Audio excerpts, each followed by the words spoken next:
Aloha. You are entering a village over 600 years old. It was built well, but has become less safe with time. Feel free to explore, but please do not sit or climb on walls. Mahalo.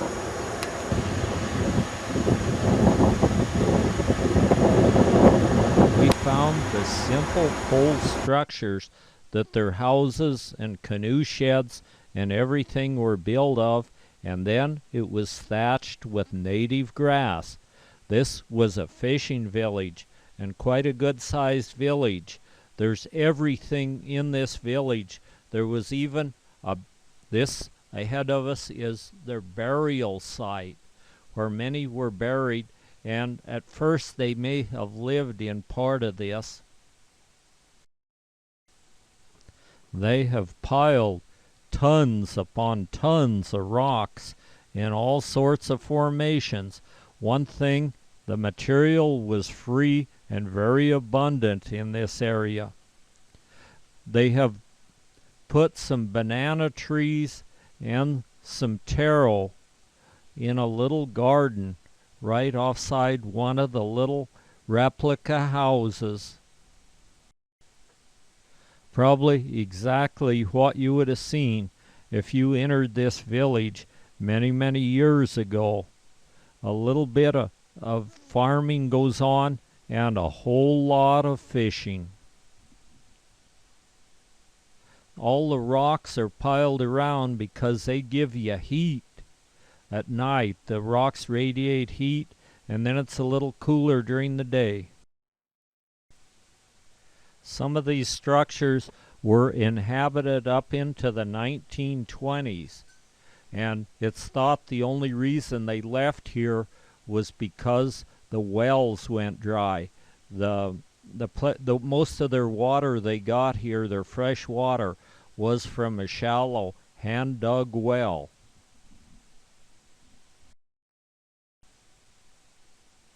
I was amazed to see what well-built structures they made, and with all kinds of rocks piled around. Even there was a shed for their canoe and places for cutting and working bait and repairing fish nets.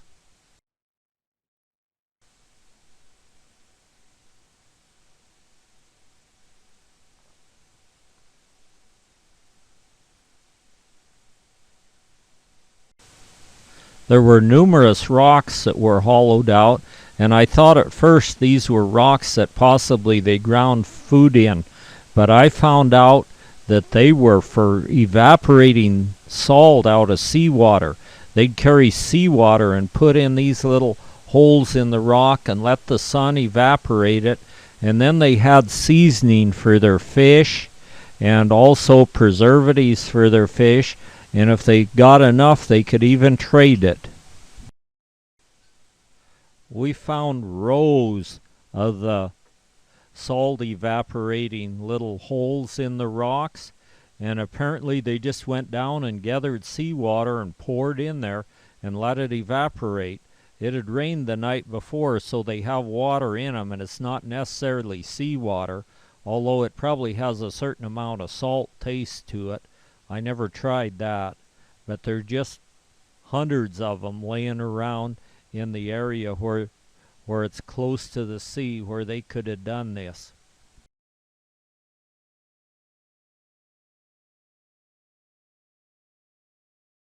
Makahi was, the last home was over in this area here. It was about in the 1920s when it was abandoned. So there were people living until a few years ago who remembered being there as small children. But the rest of the complex, they did archaeological excavations in the late 60s and early 70s.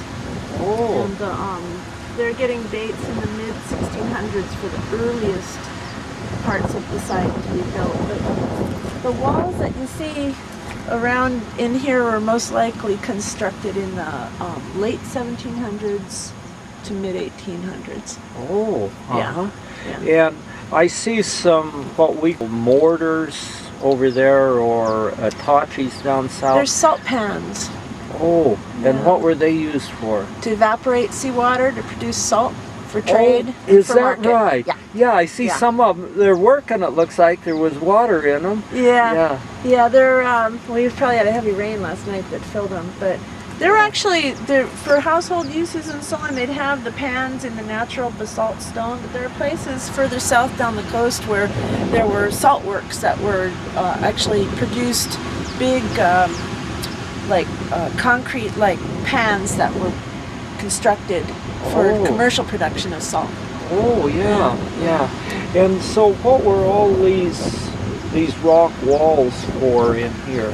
Well, okay, there were houses, structures that were made from poles from small trees with thatched roofs, and you see this flattened off sort of terrace right here. Yeah. That's the foundation for a house that stood there. So the walls, and in some cases there are long skinny houses like this one that they're working on over here. Yeah. That would have had a roof over it that rested directly on the rock wall, rather than there being a tall post that created a wall. They'd sink the post into the wall and then secure the rafters and the purlins straight to the post that's in the wall. Yeah. And then the larger enclosures are sort of like yards, yard enclosures where there would have been things going on out here that didn't require a roof. So, yeah. So I suppose a big share of their time was spent outside. Yes, this was primarily a fishing community. Yeah. So it would have been all about preparing bait, drying fish, preparing tools to go fishing with, caring for the fishing canoes and so on. Yeah. Okay.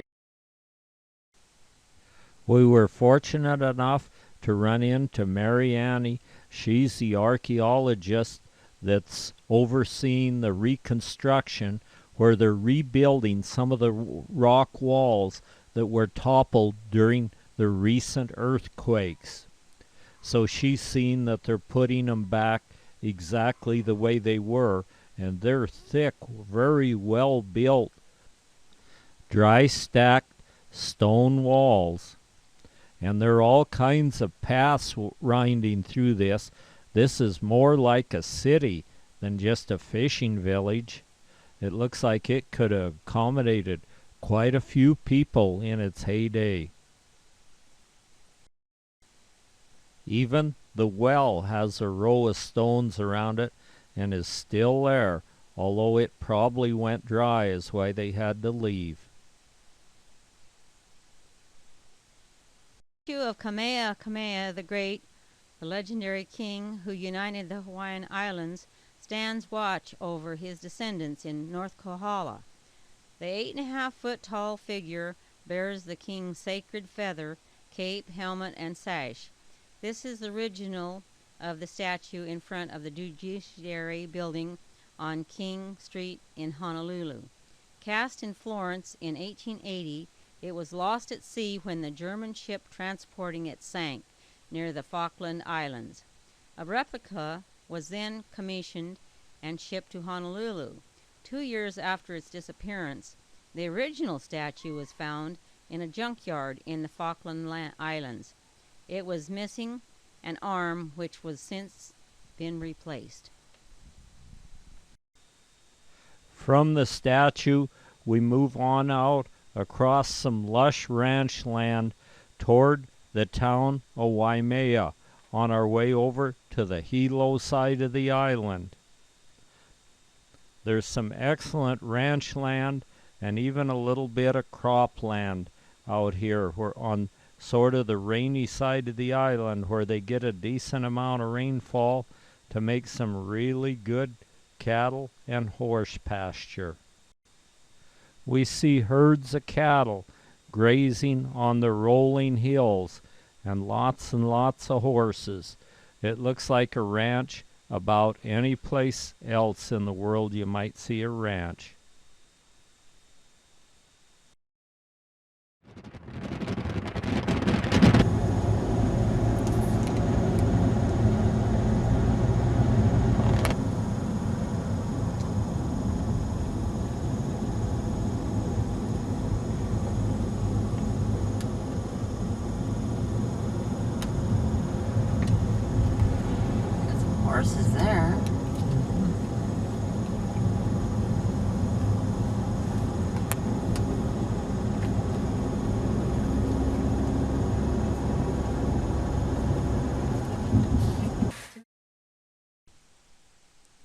We're heading back to the Hilo side of the island again, and we're going to check on some things over there. But, Marge spotted a Walmart, so it looks like another Walmart vacation. Here I fell down and had a compound dislocation of my little finger, and I just grabbed a hold of it and give a pull on it and got it back kind of in joint, but it was still crooked. So I pulled it out and shoved it over, and then I heard it click into joint. So I guess I got it set all right. I was a little concerned about infection, but it never happened. And also when I fell, I did a number on my ankle, and it's still swollen a whole bunch. So I'm hobbling around, but after I finally got Marge dislodged from Walmart, we head on over to the beach, and we're going to pick us up some more coconuts and have some really nice coconut to eat. We'll camp once again at Untitled Park. It's not a bad place to camp.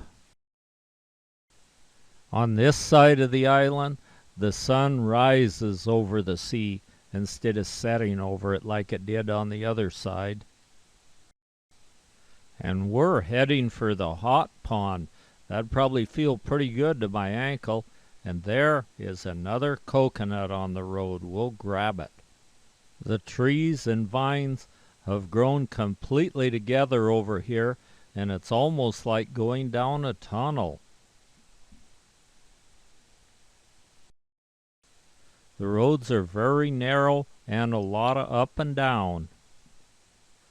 We've picked up some more lily koi off the ground that have fallen off the trees, and we figured out a way to cut them open so we don't lose any of the juice out of them like we did before. Some people call these passion fruit. Whatever they are, they're surely good. The seeds and juice are about the only thing you can eat in them, and there's a little bit of pulp between the seeds, but it is extremely good. We haven't eaten out yet, and we find this truck over next to the beach at Untitled Park, and it's a mama and her two daughters that are selling things for you to eat. It's some pulled pork, some rice, and some potato salad, and you can elect to have gravy on it if you want. Marge got some kind of pork wrapped in little banana leaf packages that was really good too, as well as mine. But we figured out if we'd have just ordered one and shared it, there would have been more than enough. We were stuffed after eating all that. And it was extremely good at a very reasonable price. As we were finishing up, we heard a bunch of screeching and squealing.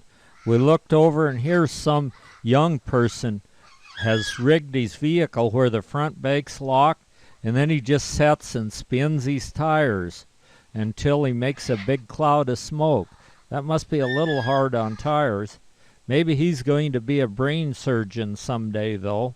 And there he takes off out of the cloud of smoke he made. After spending time over on the Hilo side, it's time to go back to the dry side of the island, to the Kona side, and we're going to find. We pitched our tent, and the wind blew, but still it was nice and warm and a really great place. We set our tent up, and the wind starts blowing. I bought a fishing pole, and I was figuring on doing some fishing, but every time I get ready to do some fishing, the darned wind comes up. So I never seem to get around to it, and the fish won't bite when the wind blows. But everyone's tents are swaying and rocking, but seem to stand it. We found a bunch of wild fruit all over the ground. I believe they were mangoes in a little forest, and we just found all of them we could possibly eat, and they were sure good. They were quite small, but they were big in flavor. The only thing, they've got a great big seed in them, but the ground is just literally covered with them from giant old trees. Back to the beach again, and we just get situated and start to get some stuff out to eat, and here come the little grouse. They're called the Jackson over here, and it looks like an old hen and a bunch of younger ones coming down to see if they can beg something off from us. We feed them a few of the mango skins, and they seem to peck at them and kind of like them. The ancient old mesquite trees are down every which way right on the beach, and they sure have the character. The sea seems to have worked itself up into a frenzy, and it's crashing clear up into the mesquite and stealing some of our beach sand, but there's still plenty of it, and this place has a nice, fine, light-colored sand that's really, really nice. We've covered our tent with a tarp we brought along. Just in case it rained, our tent isn't as waterproof as it once was. And we're back camped at Spencer Campground again. We decide to go for a hike to see the old historical part of the park. We see rock walls that were built by the indigenous people, and this was the site of one of their palaces. What a sight to live. We go past the old temple and then down to the royal fish pond right near where the royal residents were, and this was used to grow fish in, and there's still little fish in it. Although sharks usually avoid shallow water in bright sunlight, their frequent presence in this bay has been observed for centuries. Their dorsal fins are often seen from here. Please don't wade or swim in these waters. Okay, what does it say up above? Well, let's tape and read it. It just says the submerged remains of Kapuni High, a temple dedicated to shark, are believed to lie just offshore. The highest was built by a chief whose family revered sharks, believing that the family's defied ancestors could become physically present within sharks. A Hawaiian family often revered a specific animal species, in the belief that the spirit of a helpful ancestor might appear to them as one of that species during times of distress. Okay, read the rest of it. It just says the extent, construction date, and exact location of Halokapuni Pies are unknown. The rock walls seem to reach forever along here. There were two major temples here, and then trails that the U.S. Park Services put between them. And there's a picture of the temple as it may have looked at the time shortly after it was built. It was said there were 7 warriors sacrificed and put under here. One of the medicine men had the vision that if they were to build a temple here, then they'd be able to control all the Hawaiian Islands, but that didn't work out the way it was supposed. They have re-erected a structure that's supposed to be for leaving offerings for the gods, and then there are paved trails going up to the temple itself, but the road was blocked. I don't know whether it's ever open or not. I'd sure like to go up there, but it looks like maybe that's not. We were able to look out across this little body of water, and we could see these sharks with just their dorsal fins sticking out of the water. They're the black-tipped reef shark, and there were several of them out there just cruising around. And all the little fish seemed to didn't like those sharks out there too well. They all swam up next to shore where they'd be nice and safe. A puffer fish is up here just almost on shore, He's just working around in a place where he thinks he's safe from the sharks. Down on the beach, the little sand crabs are working around. You'll see them start kicking dirt up out of a hole, and they don't care who they kick that sand on. They're just interested in getting their hole opened up. The Jacksons seem to be in abundance on the island here. Every time we go to the beach, we see a little bunch of Jacksons pecking around. They're after every little bit of anything they can get to eat, and if you'll feed them a cracker, they're more than happy. Those sharks were just too nice to pass up, and I had already taken my fish pole back to Walmart and got my money back, but we're going to walk down and see if we can see a couple more nice big old sharks. And there they are with their dorsal fins sticking out of the water as they swim around in circles, cruising for something to eat. I asked Marge if she wanted to go swimming there, and she said no, that she really didn't need to go swimming right at that time. I would have kind of liked to have caught one of those sharks and just to see how good eating he might really be.